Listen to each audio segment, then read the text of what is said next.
Guys, we are about 2 minutes to the start of this. Okay.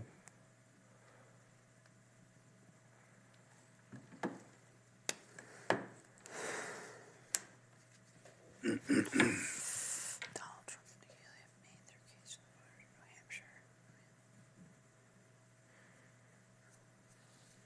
What the fuck is that?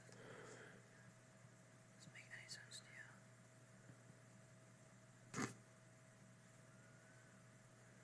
What? The second sentence.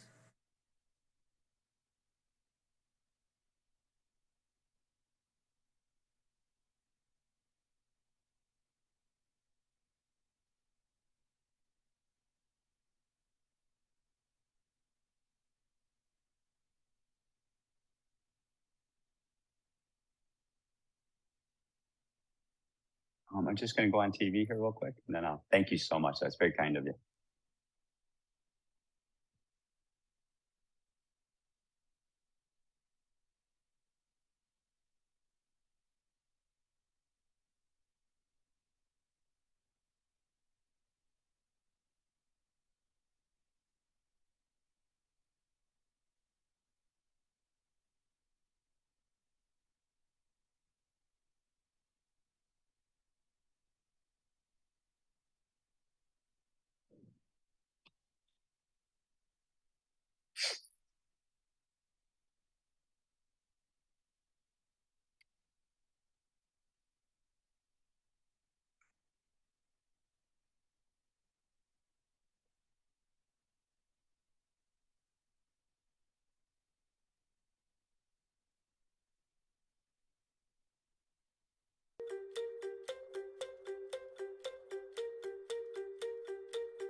Vote for me again, everybody. And Biden is the worst president in the history of this country. So I'm running against Donald Trump. And I'm not going to talk about an obituary just because y'all think we have to talk about it. Donald Trump and Nikki Haley have made their case to voters of New Hampshire, and now the waiting games begin. Thank you for joining us this hour for America's Vote 2024, the New Hampshire primaries. I'm back this hour with Kevin Cirilli. Kevin, thanks for joining us. Here we go. Yep. And we're also being joined by current Vice Chair at Prime Policy Group and former Republican Member of Congress, Tom Reed, and Democratic strategist, Amisha Cross. All right, before we get into this, Trump and Haley, they've been trading jabs, Michael, back and forth, especially. Nonstop. It's really intensified. And Tom, I want to get your reaction on the other side of this. Take a listen to Nikki Haley earlier today. Here she is. Do you want two 80-year-olds running for president? I mean, seriously. So, Tom, I mean, how's that going to play with fiscally conservative independents? Well, you know, I think what Nikki is trying to tap into is that frustration of American across all the country that are just frustrated that we're actually having to choose between a Trump-Biden rematch. Out of 300+ million people, is this the best individuals that we can put up? But from a Republican perspective, that's the lane that she's chosen to run in, and we'll see how she does the rest of this evening. But Trump is obviously being classic Trump, trying to scare people, throw lobs, and he's very good at getting people motivated because of that fear, intimidation type of factor he brings to the race. And now, Amisha, there was an ABC News exit poll a little while ago that found that 8% of voters in today's Republican primary were, get this, Democrats. So why are Democrats voting in the GOP primary? I mean, Trump is accusing them of meddling against him. What do you make of this? I mean, 8% is a very small number, and New Hampshire is an open primary. We know that there are a lot of moderate voters, and there are a lot of voters across the state who actually did vote for Joe Biden 4 years ago, who down ballot in the state have also voted for Republicans. So I think that that's a very different electorate than what we generally see and have seen. And this is the only state in the primaries for Republicans that actually appears this way. But it's not unheard of, and this isn't the first time. It happens in every Republican nominating base in New Hampshire. So Amisha, I gotta press back on this. It's double the record, which was 4% back in 2012. It's double the record. It's a record number of turnout of Democrats who have voted in this. Turnout is higher this race because I think that there are several people who assumed that after Iowa, there would have been a more competitive race, and it quite frankly was not. So we're seeing turnout rates become higher, but part of that is because Nikki Haley has been stumping the pavement very hard in New Hampshire, and she's really turned out the vote. Tom, I want to look at another one of these exit polls. 50% of GOP primary voters in New Hampshire said Trump would still be fit for president if convicted. 47% said he wouldn't. Now, that's down from Iowa, I will note, where 64% of Iowans said he would still be fit for office. Still a fascinating number. I mean, that being said, if even a conviction is not going to turn off these Republican voters, can anything stop Trump at this point? You know, I think it's going to be very difficult to do that. I think the writing's on the wall. These numbers are confirming to me what I think is going to be our outcome, which is that President Trump will get a rematch against President Biden. But I have to emphasize that 8% number that you saw the Democrats turning out here. To me, that's telling. It tells you that you have very fundamentally flawed candidates that we're presenting to the American people, that the American people are looking for a home, are looking to be inspired again. And I hope, as we go into this general election process, as we go through this nomination process and bring it to a conclusion, that we can start inspiring people, bring people together. I firmly believe that's what most Americans want. And I'm looking at the turnout numbers very close this evening later as to see, you know, that silent majority that's not engaging in the electorate. That is going to be something that we got to keep an eye on as a nation for our long-term stability. Tom, I just got to interrupt you. The Decision Desk HQ now reporting that Trump has won the state of New Hampshire. Again, according to the Decision Desk HQ, the race has been called for the New Hampshire primary. Former President Donald Trump has won the New Hampshire primary, been declared the winner there, projected winner by Decision Desk HQ. Again, according to Decision Desk HQ, former President Donald Trump, the projected winner of New Hampshire. This comes after his winning the Iowa caucus. Now, obviously, Michael Schnell, the margin of victory is going to be carefully watched. Nikki Haley has said that she will stay in this race regardless of the outcome. Right. But if he wins by double digits, this is not the night that Nikki Haley wanted to be having. This is not the night, the upset that her campaign had happened. For Trump, this is what he had wanted. And for this to be called just 4 minutes after final polls closing in the Granite State is quite telling. And so the coalition for Trump in the Granite State, they've now voted for him in 2 open Republican primaries back in 2016 as well as in 2024. The race for Haley becomes significantly harder. The race for Trump and the path for Trump to reach 1,215 delegates, he's on that pace ahead of the March 5th Super Tuesday caucuses and primaries, when so many of the majority of the delegates are going to be awarded. This is a big night, Michael Schnell, for Donald Trump. Yeah, a huge night for Donald Trump, and depending on how the margin shakes out, not a great night for Nikki Haley. Remember, this was sort of a make or break evening for her. This was the state where she was faring the best. She was the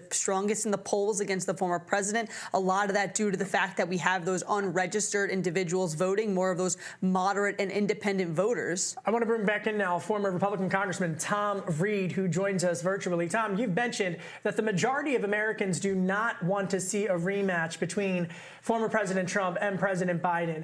You've started here in the Beltway, the Committee for American Majority. You're trying to make a direct appeal to moderates. There's this open-ended question, Tom, as to whether or not there will be some type of other entity that emerges when you've got 70%, according to the latest Gallup poll, that doesn't want a Biden-Trump rematch. So is this the alternative going to emerge? I hope so, but I think the foregone conclusion is that Trump is on his way to being the presidential nominee for the Republican Party this presidential cycle. But we can't discount those voices, those millions of voices, and that's why our Committee of the American Majority, working with Larry Hogan, we've started this political action non-for-profit that we're trying to listen to that voice and create a culture where we can talk with each other again. And I think that's a long-term takeaway from this presidential cycle that we're going to have to focus on, is how do we start listening to the American people that are just throwing their hands up saying, why can't we do better than these candidates? But in the meantime, the show continues. You're watching now live pictures from Manchester, New Hampshire, where we are awaiting Donald Trump to make his victory speech. Again, Decision Desk HQ projecting that former President Trump will, in fact, be the Republican winner of the New Hampshire primary. Amisha Cross, Democratic strategist, it now looks like, I mean, I don't want to get ahead of Super Tuesday or the South Carolina primary, but it's looking increasingly likely, Amisha, that this is going to be another Biden-Trump rematch. Well, I don't think it ever looked any other way. Donald Trump ran as essentially an incumbent the entire time. He strong-armed everybody. And Nikki Haley, much to her own chagrin, I think got a little bit too hard and a little bit too flexing towards the end. She should have been doing this from the beginning. Donald Trump is the Republican stronghold. He is the standard bearer for that party. And regardless of how many Republicans are in the whispers saying that they would like to have someone else, when the rubber meets the road and they actually go into those voting booths, they check the box for Donald Trump over and over and over again. And Amisha, I want to ask, because, you know, obviously the Biden campaign and the Biden team, the White House, absolutely no fan of the former president. But we've seen the polls that have showed that Nikki Haley would fare better against President Biden compared to Donald Trump. Some of those polls showing Nikki Haley beating Biden by a wide margin. In some cases, Trump doesn't beat Biden. In other cases, it's neck and neck. So do you think that the Biden campaign is breathing a small sigh of relief tonight because it looks like Donald Trump is on his way to locking up this nomination? And, you know, they've said they would be okay with a rematch. They beat him once. They're confident in their chances again. Look, the Biden campaign has already ran against Donald Trump and won. They also recognize that Donald Trump's the base voters have not grown for Donald Trump. He has a base that does not largely include moderates, undecided voters, people of color, specifically Black people, younger voters. That is something that I do think could have been a little bit peeled off by a Nikki Haley candidacy. But clearly, the Republican voters themselves didn't want to see that happen. So they're willing to throw up another loss. And quite frankly, their loss is Democrats' gain. And so, again, for former President Trump to be the projected winner of the New Hampshire primary, now 2-0, Michael Schnell, winning Iowa dominantly, record-breaking turnout, a record-breaking margin in Iowa caucus, beating Nikki Haley in the suburban vote around suburban Des Moines.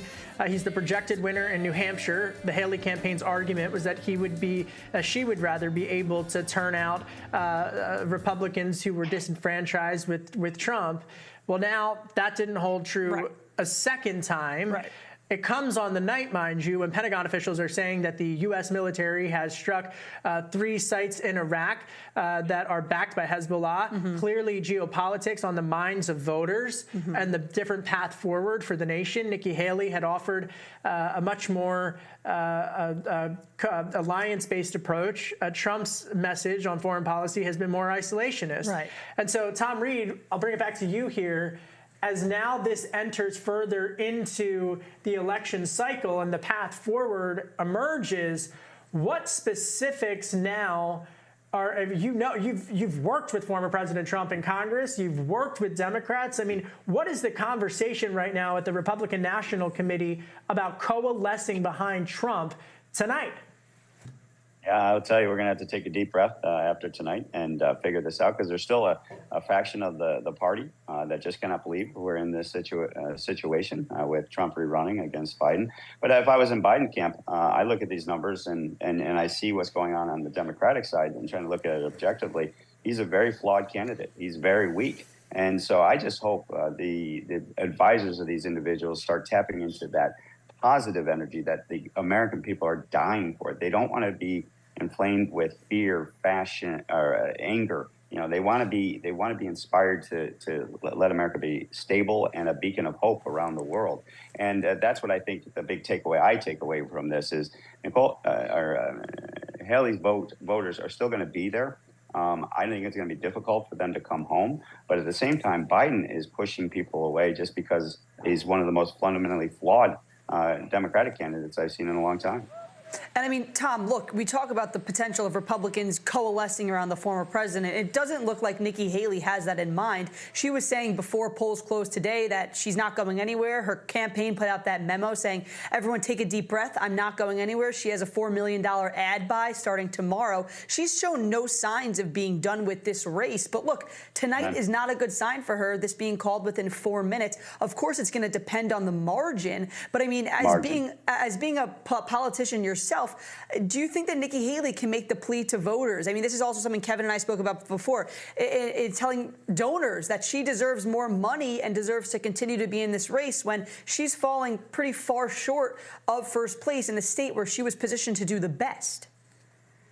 It's a fair point, but I think she obviously is carrying a voice of the Republican Party that needs to be listened to. And the worst thing that could happen is that she immediately drops out and we turn our back on those Republican voters. We need it to win in 2024. We're going to need them to come home.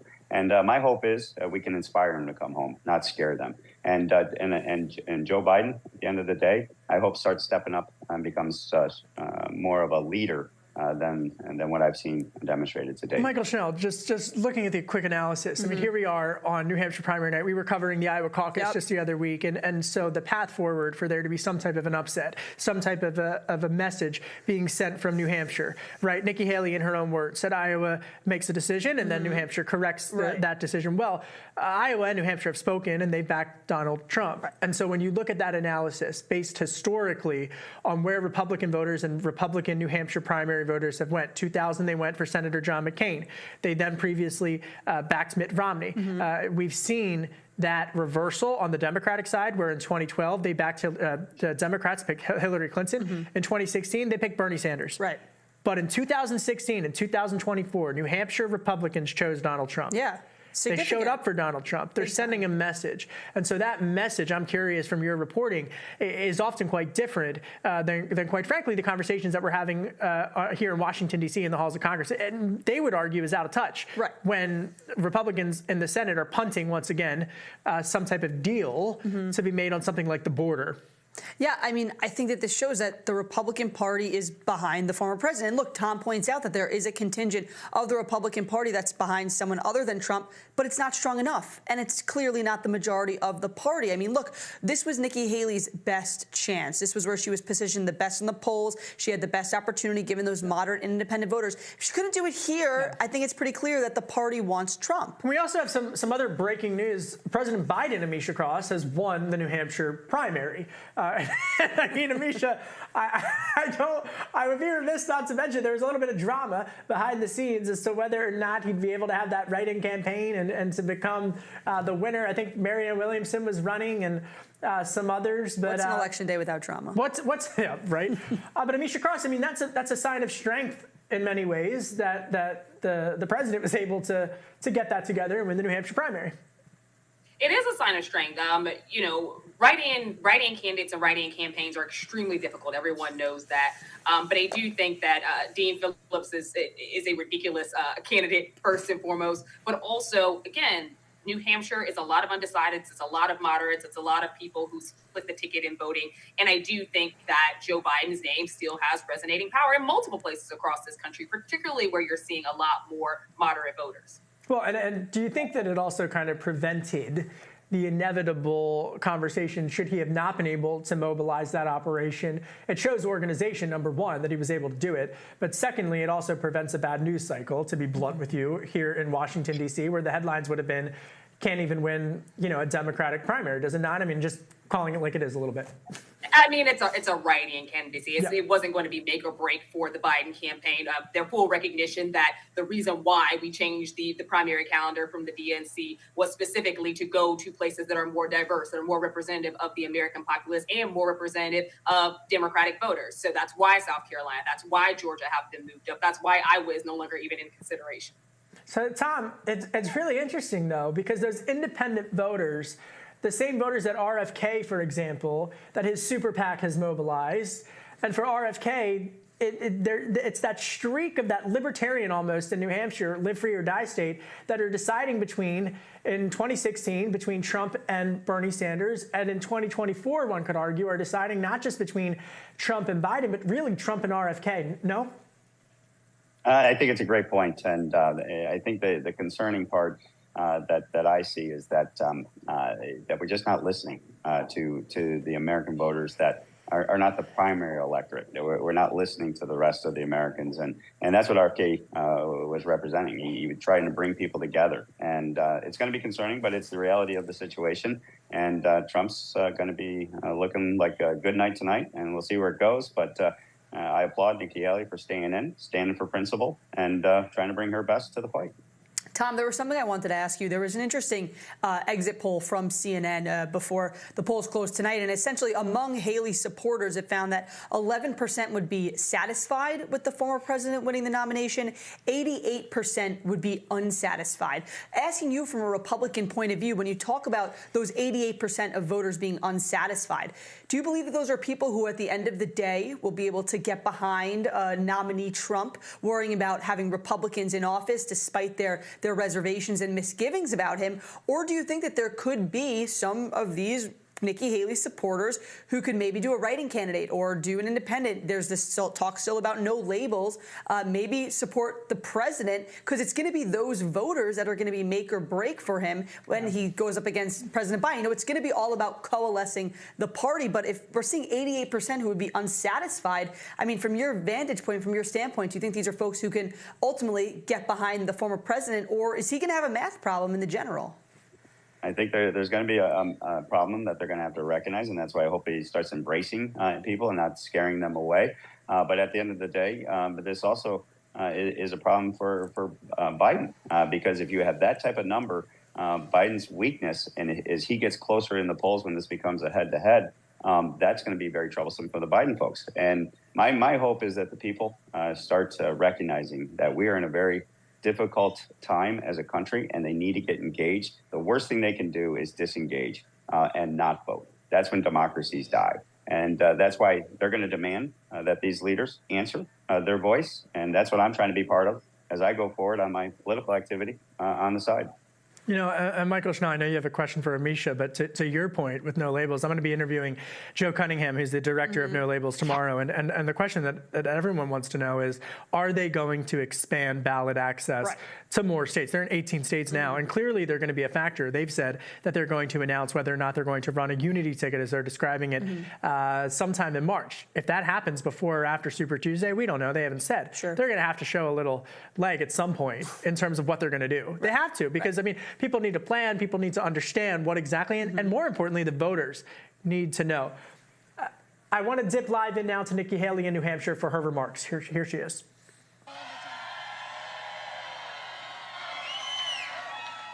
Thank you, New Hampshire, for the love, the kindness, the support, and a great night here tonight. Thank you so much. I want to first say thank you to my husband, who I know is watching right now. I love you. We're excited to have you. Thank you. I want to thank my kids who are here, Rena and Naylan and Josh, who have really kind of stepped up and just given me the support I need. You know, you really pull on your family when something like this happens, and I am incredibly blessed by their support. I have my parents at home, and I will always say that the way they raised me, to know that we lived in the best country in the world, but to also know that the best way you appreciate your blessings is to give back. Thank you, Mom and Dad. I love you so much.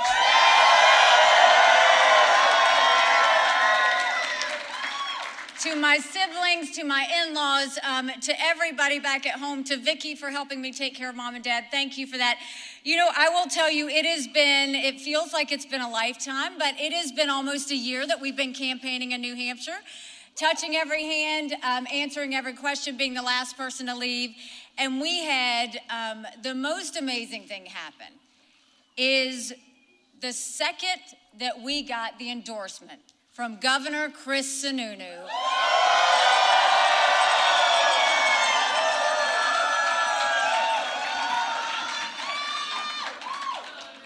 I mean, a true governor that doesn't stand behind a podium. He shows up at a diner. He shows up at the brewery. He loves the people of New Hampshire.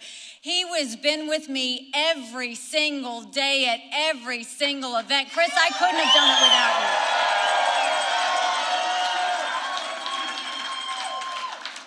And I want to thank someone who was with me on day one. He's a patriot. He's a hardcore conservative.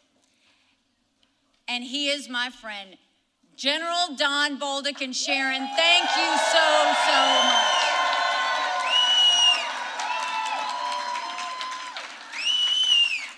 I want to congratulate Donald Trump on his victory tonight. He earned it, and I want to acknowledge that. Now, you've all heard the chatter among the political class. They're falling all over themselves, saying this race is over.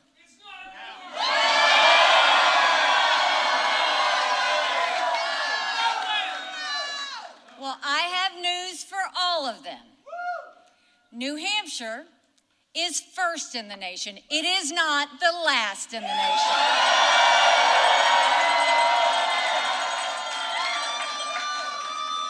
This race is far from over. There are dozens of states left to go.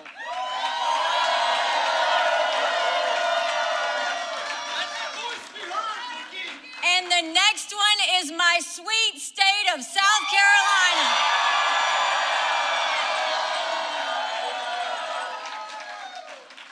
At one point in this campaign, there were 14 of us running. And we were at 2% in the polls. Well, I'm a fighter. And I'm scrappy. And now we're the last one standing next to Donald Trump.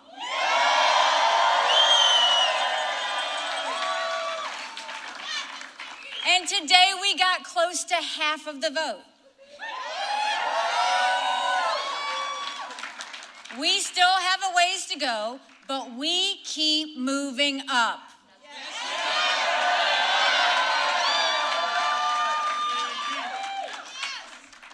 For a lot of people, politics is way too personal. It's not personal for me. I voted for Trump twice. I was proud to serve America in his cabinet. I agree with many of his policies. I decided to run because I'm worried about the future of our country and because it's time to put the negativity and chaos behind us.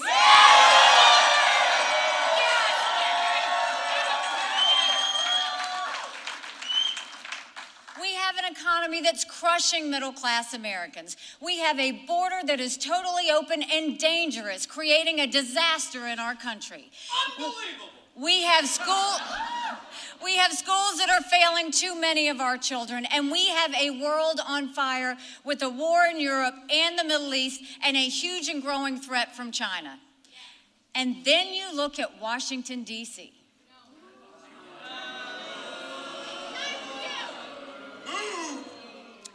We have a Congress that fights about everything and accomplishes nothing.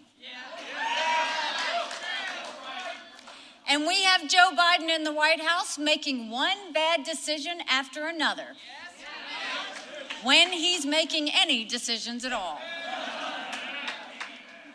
Our country's in a real mess.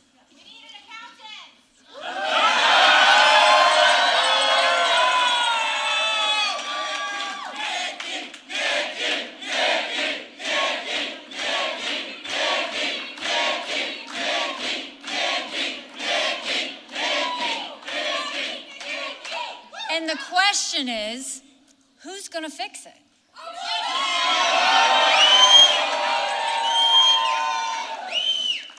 With Donald Trump, Republicans have lost almost every competitive election. We lost the Senate. We lost the House. We lost the White House. We lost in 2018. We lost in 2020. And we lost in 2022. The worst kept secret in politics is how badly The Democrats want to run against Donald Trump. Trump's a loser. He's a loser. They know Trump is the only Republican in the country who Joe Biden can defeat. You can't fix the mess if you don't win an election. You want to win? A Trump nomination is a Biden win and a Kamala Harris presidency. Dump Trump.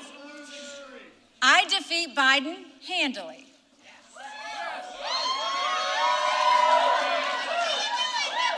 We want you, Nikki.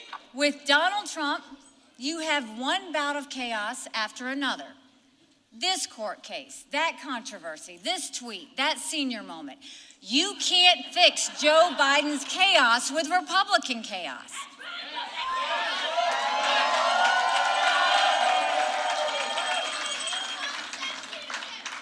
The other day, Donald Trump accused me of not providing security at the Capitol on January 6th.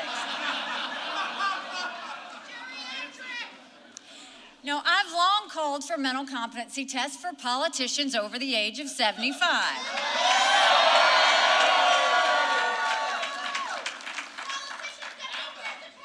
Trump claims he'd do better than me in one of those tests. Maybe he would, maybe he wouldn't. But if he thinks that, then he should have no problem standing on a debate stage with me.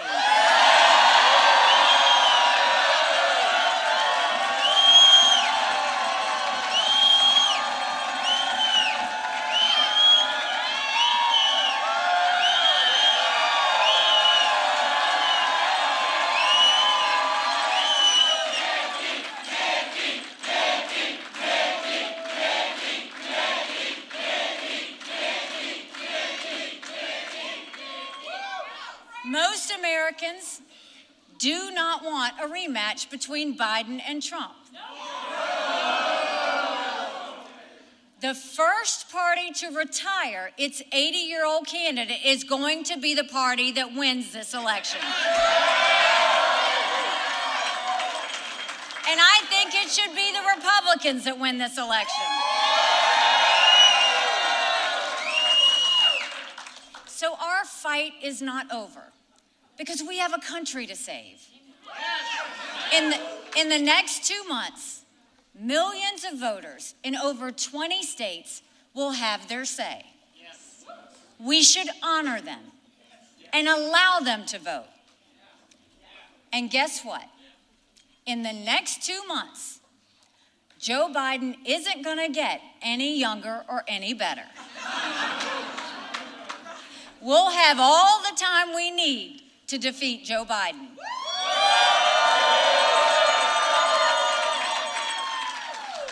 When we get to South Carolina, Donald Trump's going to have a harder time falsely attacking me. The great people of South Carolina know I cut their taxes. They know I signed the toughest illegal immigration bill in the country. They know we passed voter ID and tort reform and ethics reform, and they know we moved 35,000 people from welfare to work.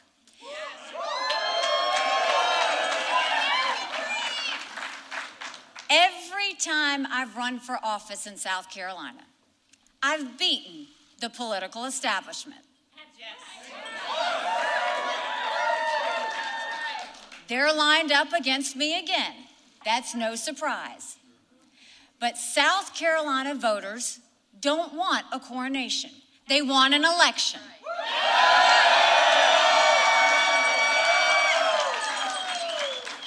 And we're going to give them one.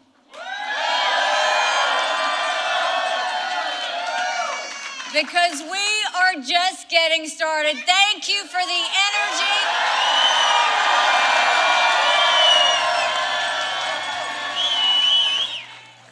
You've been watching Nikki Haley delivering her remarks live from Concord, New Hampshire. I'm Kevin Cirilli with The Hill, joined by my colleague, The Hill's Michael Schnell, and of course, Democratic strategist Amisha Cross and former Republican Congressman Tom Reed. Haley said that, quote, a Biden win and a Kamala Harris presidency is what that would mean should Trump go up against Biden. She said that the worst kept secret in Washington is that Democrats want a rematch against Trump.